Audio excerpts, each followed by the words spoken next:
nikmat beribadah dan bersilaturahmi di bulan berkah. Saat itu gereja lama, Roma obatnya, ahlinya lambung.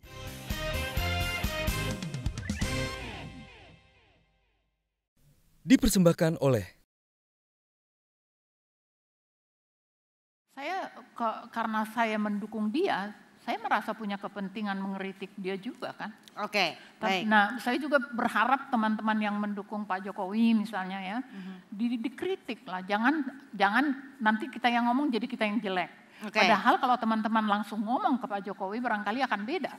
Soal concern yang juga menjadi concern publik ini adalah Ibu Ratna sebagai seorang aktivis kerap mengkritisi pemerintah, termasuk pemerintahan yang sekarang begitu. Termasuk ini kalau kita lihat di sini ada tweet-tweetnya yang mengkritisi pemerintahan dari Joko Widodo. Seperti yang pertama, ini tweetnya adalah dikatakan aku orang yang percaya demi uang dan atau kekuasaan seseorang bisa tega mempermalukan dirinya.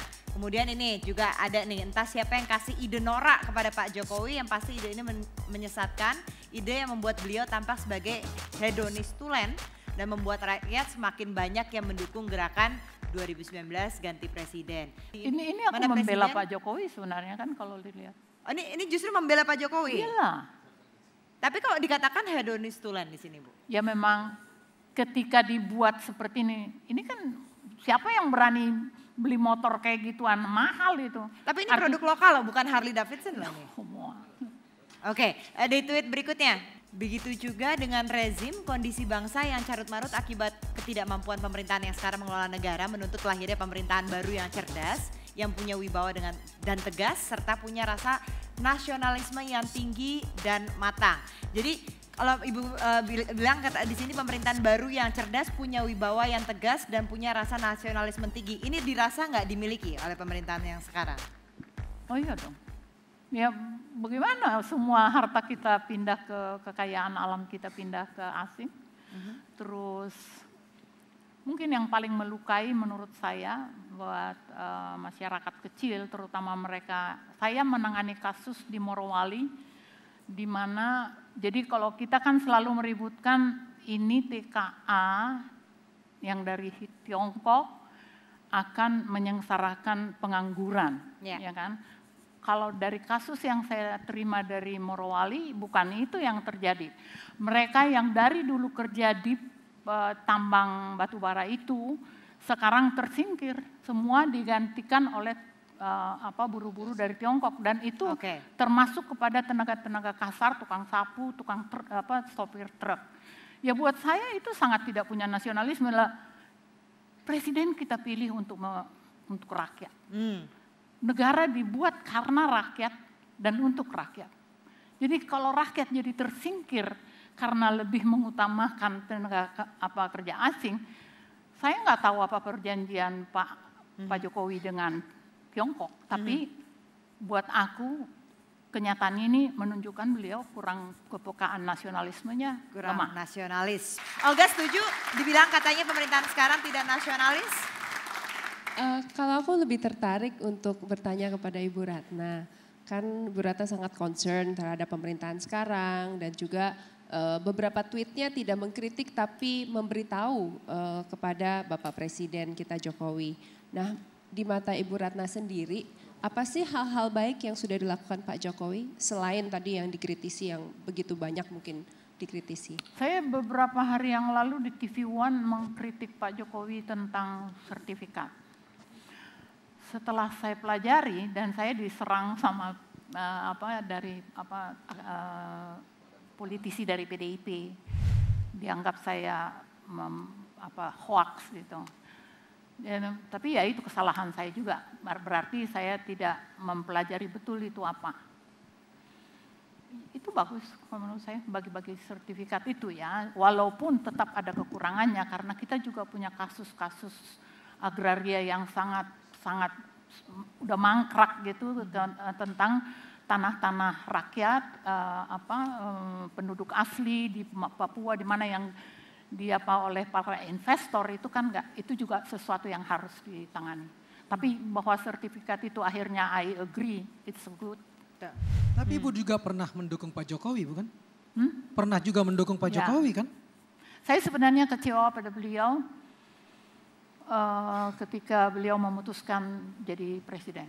Karena beliau janji dan kelihatannya akan terjadi lagi. Jadi nanti Ibu akan tetap dengan kekecewaan itu tetap mendukung Pak Jokowi untuk the next election atau ganti presiden lebih baik supaya dia tidak mengecewakan Ibu lagi? Kan sekarang kan bukan aku, rakyatnya. Ya kalau saya sudah katakan tadi, saya banyak kecewa. Banyak sekali sebenarnya dari apa yang dijanjikan Pak Jokowi, terutama ya kalau saya itu kasus rakyat ya. Mungkin juga karena pandangan saya tentang mensejahterakan rakyat itu kan tidak cukup hanya bawa-bawa sembako. Kita harus beri kehidupan pada rakyat. Kita harus beri mereka lahan untuk mereka bisa bertani, untuk mereka bisa memutuskan ke rumah sakit mana bawa anaknya kalau sakit, untuk bisa memutuskan ke sekolah mana dia kalau mau menyekolahkan anaknya. Itulah kebanggaan seorang warga negara. Jadi bukan kartu-kartu. Dan aku berharap betul siapapun yang terpilih nanti 2019 tolonglah itu dikoreksi. Apakah dengan demikian sebetulnya Ibu mengharapkan seorang presiden yang punya kriteria begitu tinggi di pikiran Ibu sehingga yang ada selama ini itu belum masuk di kriteria itu sehingga kita nanti di 2019 harus dapat yang di kriteria Ibu itu gitu loh. Apakah demikian? Sekarang ini begini, ente kan tahu bahwa ada persoalan besar di dalam bangsa ini. Jadi kalau kita seluruhnya menyalahkan Pak Jokowi atau saya rasa kita juga salah, itu harus aku akui. Ada persoalan undang-undang dasar yang sudah diamandemen, yang sudah tidak ada Pancasilanya. Jadi kalau teman-teman teriak-teriak aku Pancasila, Pancasila yang mana? Baca amandemen. Di amandemen tuh nggak ada Pancasila. Yang ada tuh nilai-nilai individualisme, liberalisme. Come on, kita mau ke sana apa kita mau membahagiakan rakyat? Kalau kita mau membahagiakan rakyat, kembali ke Undang-Undang Dasar 45. Ada orang itu Bu yang masuk kriteria Ibu? Belum tahu. Sampai hari sejauh ini udah ada belum? Karena kita ini punya persoalan juga dari para tokoh-tokoh kita yang ada. Karena ini kan persoalan hampir semua juga punya masalah. Sebenarnya kalau keberatan aku gini, kenapa dari... Untung akhirnya. Kenapa dari tadi aku diem aja, pertama kita teman, kita kemana-mana bareng. Kita percaya banget sama kesenian. Dia sutradara Satu Merah Panggung. Pertunjukannya bagus-bagus. Sampai terakhir akhirnya monolog Marsina itu. Jadi ada semacam itu loh. Aku tersinggung kok aku di kesenian ditinggalin. Jadi seolah-olah dia udah gak percaya kesenian lagi. Terus banting setir ke politik. Jadi ada kecewa Jadi juga. aku merasa kecewa kok. Dia kok menganggap remeh kesenian. Padahal kalau bergerak di bidang politik, data harus kuat. Karena kalau kesenian ngomongnya hati, Rat. Contohnya sertifikasi. Jadi Aku salah data- Keluarin terus, data, keluarin kan? terus, Kang, nggak apa-apa. Oke sih, keluarin terus. Om, data apa? Tentang Sertifikat apa? yang tadi ya, yang sertifikasi. Yang Yang sempat salah, itu loh. Akhirnya oke kan.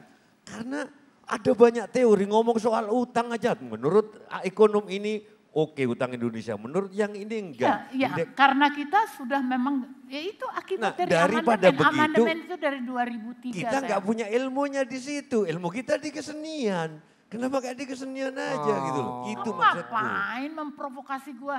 Gue tuh gak usah diprovokasi.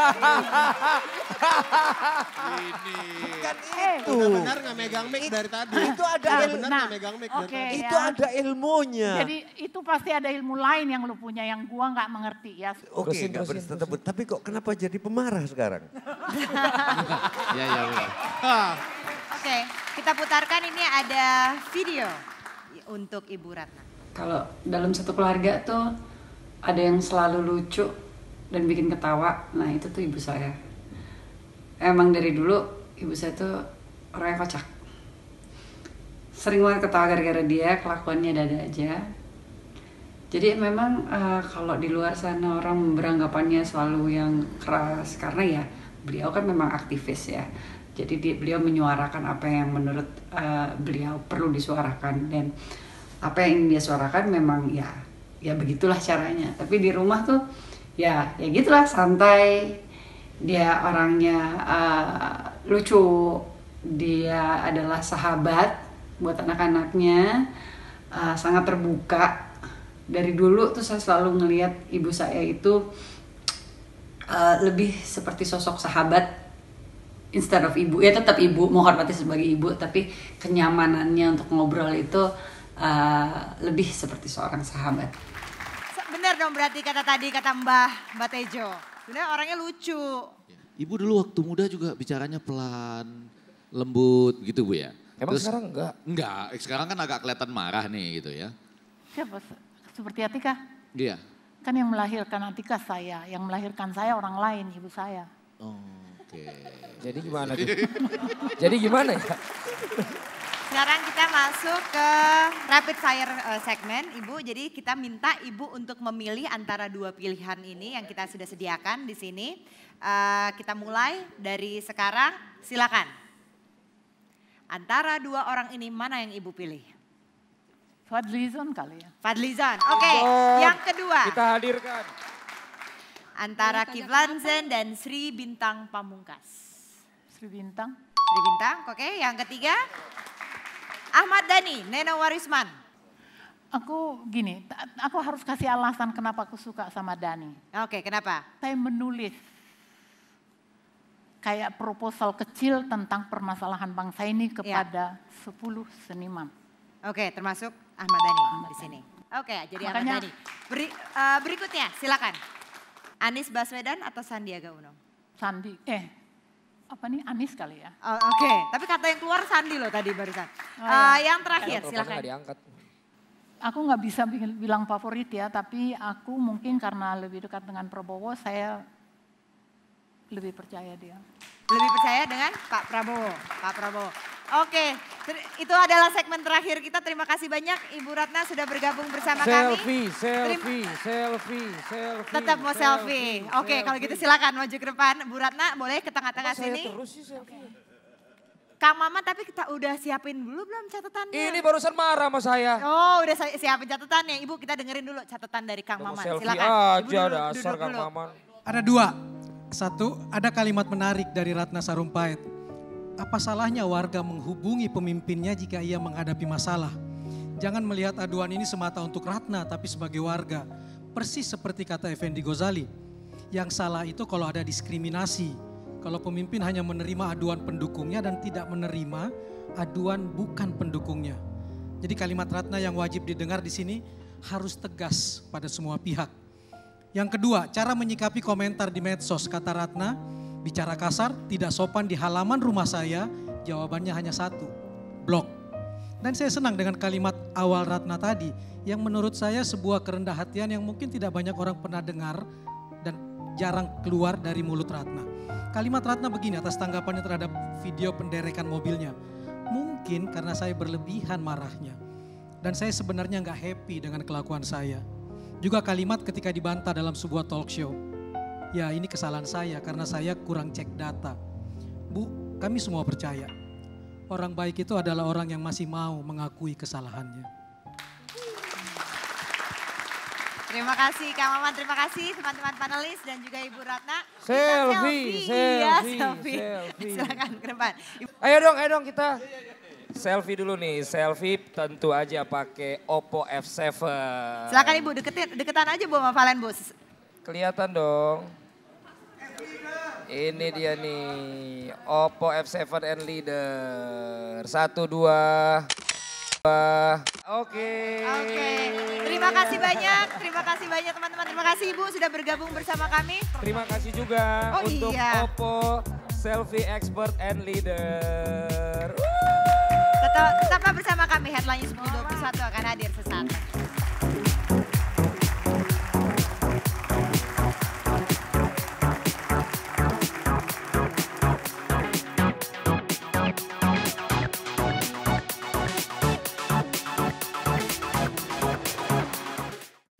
Dipersembahkan oleh